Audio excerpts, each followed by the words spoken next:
Advances in AI art seem to be absolutely mind-blowing. If you didn't sleep under a rock for the last few years, you must have heard about buzzwords like Mind Journey or Stable Diffusion in later news, which for the first time enabled easy access to AI art for the broad audience. But don't get me wrong, as a Blender artist myself, I personally feel sometimes a bit scared, maybe?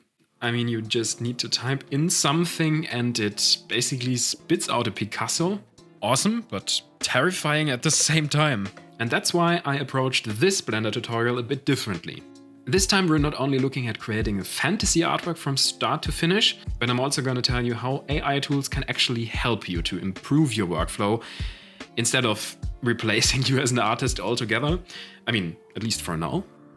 This video is actually brought to you by my latest Blender course. Did you ever want to create one of these epic, large-scale, awesome landscape renders in Blender and didn't really know where to start or how to start? I've personally been there. And that's why I created a course to teach you exactly that. Learn how to create large-scale landscapes in Blender with an easy-to-follow, hands-on project. You don't need any expensive plugins, and you'll learn everything from concept to post-production, and we even include the project files. To learn more, watch till the end of this video, or go to rescan.com and start improving your environment art now. Before we jump into Blender, let's quickly have a look at an AI tool that I personally like to use, which is called Dream Studio. This is currently in beta, and it is based on the Stable Diffusion algorithm. This is basically a tool where you can enter a prompt and it will spit out an image according to that prompt. If you log into that for the first time, I believe you'll get a few credits for free, so you can create, I think it's about 200 images or so completely for free, and everything above will be paid then. Then go to Pinterest, for example, and look at some inspiration and create a prompt based off of that. For example, like the one I created here. I want to create a valley with a small hiker. It should have abstract spheres in the background.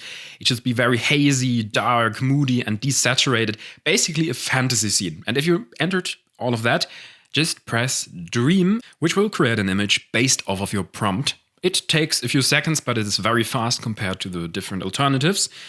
And voila, you've got yourself an image, which is pretty basic. So I'd like to advance on this first prompt, firstly by increasing the number of images that are generated in parallel and then hitting Dream again. This doesn't take much longer than hitting it once. And this will create all of my images in the background, and I can start seeing them popping up right there. I don't really like the results at the moment. I want to have it a bit more, abstract, and I want to create a fantasy scene basically. So I'm just removing all of that stuff, replacing it with fantasy, and then hitting Dream again. And now you can see where this gets me. I'm gathering a lot of different reference images, getting a lot of new inspiration that is unique. So these images didn't really exist before. And you can see here, this even got a sphere in it. And you can change a bit something about the prompt. You can remove the small hiker, add it in the end, and maybe remove words like abstract and add other words, maybe add colors and stuff like that. It is totally natural, and I really like to play around with that, which is basically what I did as preparation for this tutorial. I created a huge set of images, downloaded the ones I really liked, put them into the reference program of my choice, and then based off my art off of that. And the initial image feature that you can see down right on this right panel is pretty helpful, because there you can upload your own image and base the generated things off of that. Pretty nice feature. Got to look at that in a bit more detail later on in the post-processing stage, but now let's jump into Blender. In here, I'm gonna start with a brand new scene, gonna create a floor, ground plane, gonna create a camera, match the aspect ratio, so create the base blocking of my scene. I'm gonna put up this two-sided view where I'm gonna put everything into rendered mode. And then as a first very important step, I'm gonna place an image as plane, and this image is basically just a simple human figure that acts as kind of a placeholder or can act as your main character in the scene. And since I am doing that a lot of times in a lot of different environment art projects, I created a little pack that consists of 6 of these 2.5D planes, as I call them, which auto-orient to your camera. You can simply import them, append them to your scene, select the one you want, and then you're ready to go. It automatically orients towards your camera, and you can place it wherever you want. Quick and easy. If you're interested in that and if you want to download this pack for yourself, go to rescan.com and navigate to the product section, and there you'll find the Distant Humans collection, which you then can buy on Gumroad, or you can become a patron of this channel to gain access to that. Now I'm gonna set my render settings to cycles, of course use GPU compute, and then create a new world shader. Yeah, and then place the main figure right into the scene. Make sure to scale it appropriately and make sure to place the origin point right down below at his feet, so it is a bit easier to scale him down. Yeah, and this is very simple scene setup. It's just this human, and I'm defining the horizon line. And then I'm gonna add in one of these main focus objects, which are these large spheres. As they are very large, I'm gonna add a subdivision surface modifier, place the origin down below, right at the floor, and then distribute them around the scene. And then add in some mountains, which are basically simple cubes that act as a placeholder for now, but that I'm gonna modify in a few seconds. Before that, I'm gonna make the scene a bit darker, and then use the images as planes add-on with shading settings to emit, and plug in a simple sunset image. Place it in the scene as kind of the main key light. And we're going to use a pretty cool lighting trick in a second that you can use for your art as well. Increase the emission strength by a bit to make the effect of this light a bit stronger. Then scroll down, enable denoise for the rendering, enable transparent for the background under film settings. And then go into the object settings and disable the visibility of these light rays from the camera, from this background image. So you can't see the image actually, but the image still affects the lighting. The next step will be creating or defining the mountains a bit more. I'm using some edge loops and placing a lot of vertices here and there, and it's basically simple object modeling. Adding a subdivision surface modifier on a level 2 to smooth out everything and give me some resolution to work with. Make sure to shade everything smooth, and then plug in a displacement modifier.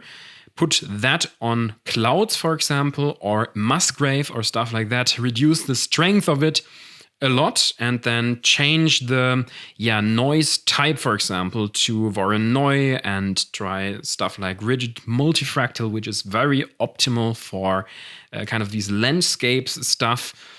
And this will create some texture that looks a bit unreal in the left-hand side, but on the right-hand side, it helps a lot to increase the realism of this scene, because actually the main body, the main mesh is very low poly. Yeah, and then I'm gonna go in and add a few different layers to this mesh to make it kind of a bit more real. At the moment, it's a bit two-dimensional, and I'm gonna give it a bit more three-dimensionality. And I'm just gonna duplicate it to the right-hand side, place it there, use another copy to place it right behind that. And then try to find a good composition. You now see me placing all of the things a bit differently in the scene. It is evolving. So it's very basic topology, but the scene is constantly evolving. And since I felt like the spheres were a bit too small, I scaled them up a bit to create a sense of scale and depth, which is enhanced by the composition, which leaves a lot of headroom. And if I'm done with this basic composition stuff, I'm now gonna add in a few shaders. First of all, let's look at the ground, which should be very glossy, because it's basically these large dunes, wetlands, and a lot of pretty wet sand. And I'm gonna create this effect between the difference between water and sand by creating a noise texture, which has a pretty large scale, some roughness, but not too much, connecting that to color ramp to give it more contrast, and simply putting it into the roughness input. And that defines everything that's white will be a bit more diffuse, and all of the glossy parts are the dark parts.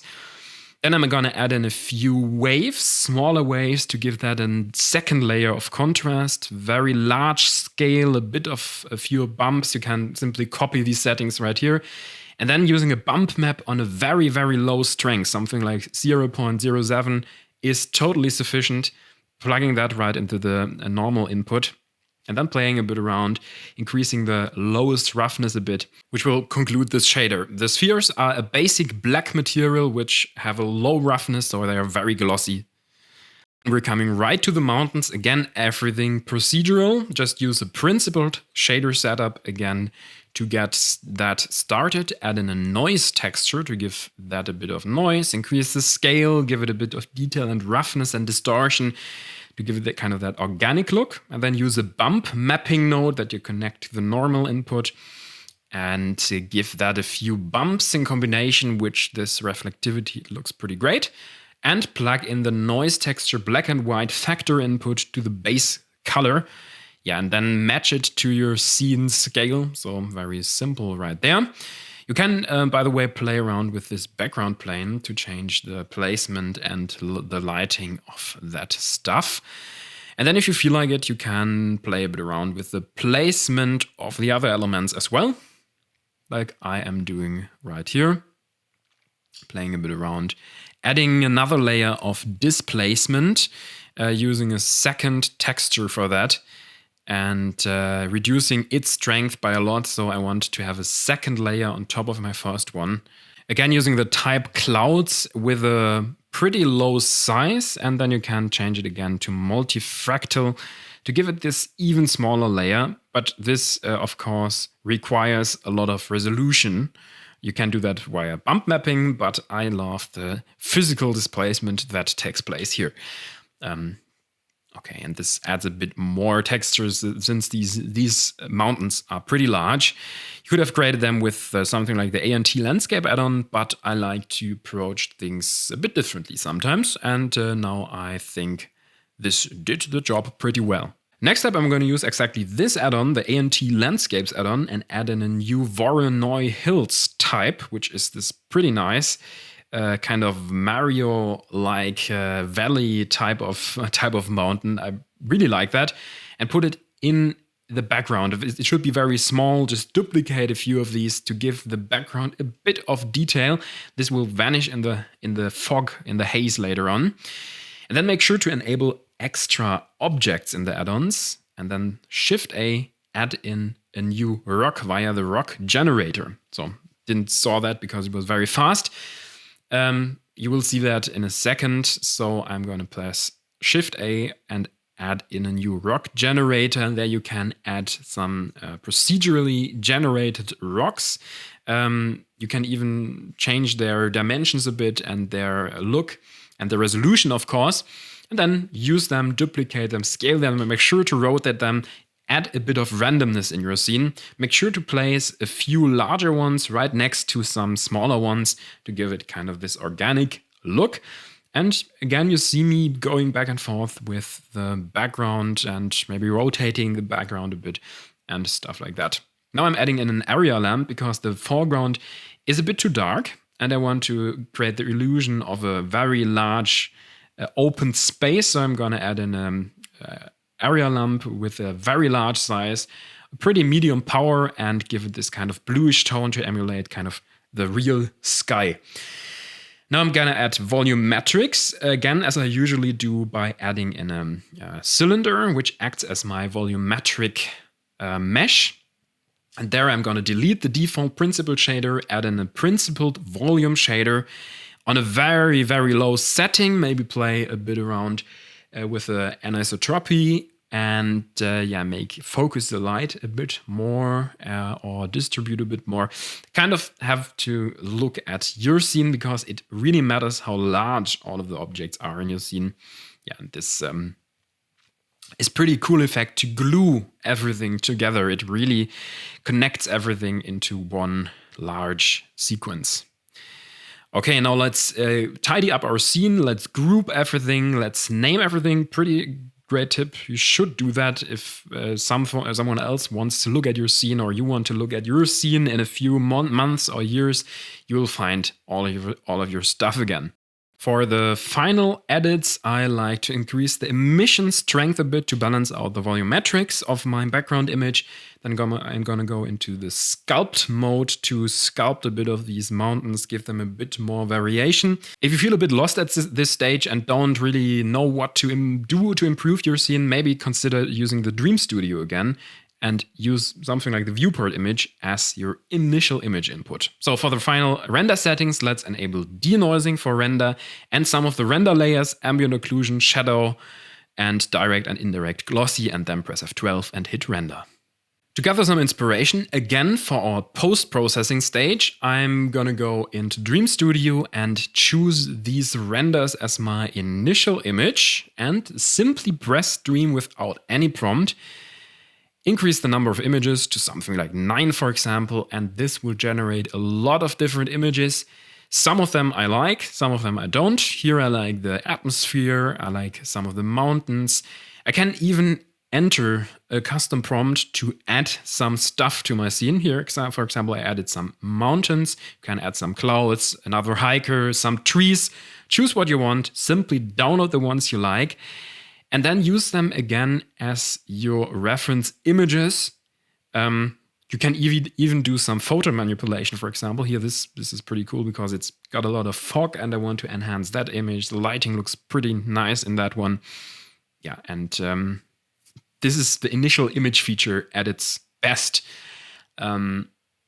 This will help your art a lot, and I think it did so to this image as well. So here I imported all of these references and my 3 render layers. Now I'm extending the scene a bit towards the top by simply using the crop tool and giving the whole scene a bit more contrast with some level adjustments. Now I'm painting in all of the stuff that is missing up top here. A quick side note, if you want to download the project files for Blender as well as for Photoshop, make sure to become a patron of Rescan. It is your support that is greatly appreciated to do these tutorials, and all of my patrons get access to the project files of this tutorial, as well as to the Distant Human pack, for example. This is included also. Now to continue, here I'm using the mix brush a lot to mix all of these colors together. They don't really have a lot of detail going on, so you can just go in and mix them a bit. Maybe add a blur, for example, like to that. And then go back and forth between your reference images. And the thing I want to create now, you see me failing here a lot, is I want to create a very large mountain in the distance. And I'm doing that by simply adding in this selection, filling it with a black color, and then removing it from all the parts that I don't want it to appear, which are the mountains again. Then setting everything to multiply. And this will create this faint illusion of a very large mountainscape. And again, enhance the scale, because this is what makes these images look good. It is if you got a lot of scale going on. And now I'm painting in with the eraser tool, adding a bit more detail or removing stuff. It's a very subtractive way of doing things.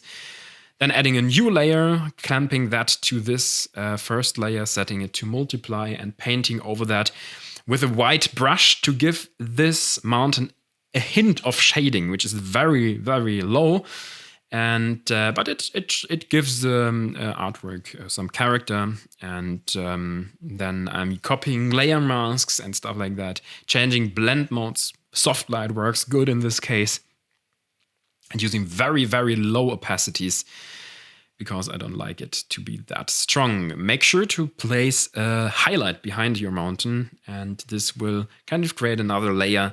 And yeah, give it some more realism, and maybe make sure to decrease this value a bit. Now let's look a bit more at fog and haze. I'm gonna paint that in manually using a white brush, and blend modes like soft light, overlay work great in this case. Look at reference for this and paint it in where you like it. I'm using a few cloud brushes, can find a lot of them online. and I'm removing them with layer mask where I don't want them to appear. Another very cool trick that I like to use to add some depth to my image is I want to separate different layers, and I'm doing that by adding large blobs of white paint and then removing them with layer masks and creating some pretty nice fog effects like that. So it's no texture, it's just a simple brush, but I really like this effect. Going back and forth again, looking at my CG, my AI generated images, then I felt like I want to add a bit more contrast, a bit more light to the mountains because they are a bit dark at the moment. So simply crush the highlights on one of your scene copies, then use a layer mask and paint it in. Screen as a blend mode works great for that, and you're done. I'm using the ambient occlusion channel here to give these spheres a bit more contrast because at the moment they are a bit flat and I want to give them a bit more depth. So I'm just painting that in. Something else I'm going to paint in is kind of his feet and his shoes because the main character didn't really connect to the ground. And now I'm adding a few vignettes in, using soft light blend modes, very large dark brushes. And I really like to scale down my image to see how that exactly reflects in the large scale. Now I want the sea to be a bit bluer, so I painted over that with a blue brush, did that to the sky as well, and used soft light or the color blend mode. In between I like to add some of these color lookup tables. Just choose one of the presets there. I like to use the Kodak one for this one and change that to color because it gave that vintage look, yeah, of course, but it also added a lot of contrast, and this compensates that a bit. Here I use dodging and burning as a technique to create some more contrast and then more depth towards these spheres because at the moment they were just simple gray circles and I didn't want that, so I added that on top. In here, I'm gonna add a bit more haze towards the very distant mountains. And then again, going back into the broader spectrum here, using curves adjustment, and then in here adding a few glows. Pretty easy, crush your scene, blur everything, and then screen everything on top. And then again, jumping back to color lookup tables, so you see me jumping in between different settings a lot of times. Here again, using the color blend mode. And then towards the end, I like to go into the camera raw settings, increasing the texture and clarity sliders. Pretty cool. Maybe adding some noise reduction and then using the orange and teal color grading by dragging the shadows to the blue part and the highlights to the orange part.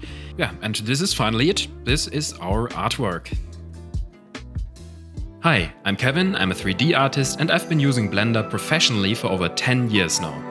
As a Blender artist, I always was very intimidated by these large landscape scenes. I mean, they look awesome, but I always thought they were way too complex to handle. And if you can relate, I gotcha. I created a Blender course that teaches you basically that. In 4 chapters, you'll learn the ins and outs of working with large landscape scenes in Blender. We'll be creating an awesome medieval fantasy landscape without any expensive add-ons right there in Blender. We quickly build a modular castle, look at procedural rocks, mountains, vegetation and haze that are optimized for render speed. This course is perfect for everyone who knows his basic way around Blender. Basically, I will teach you everything from concept to post-processing. After you've completed this course, you'll not only have a very strong portfolio piece, but you will be able to create a large-scale fantasy scene like this one with ease. So, to learn more, follow this link.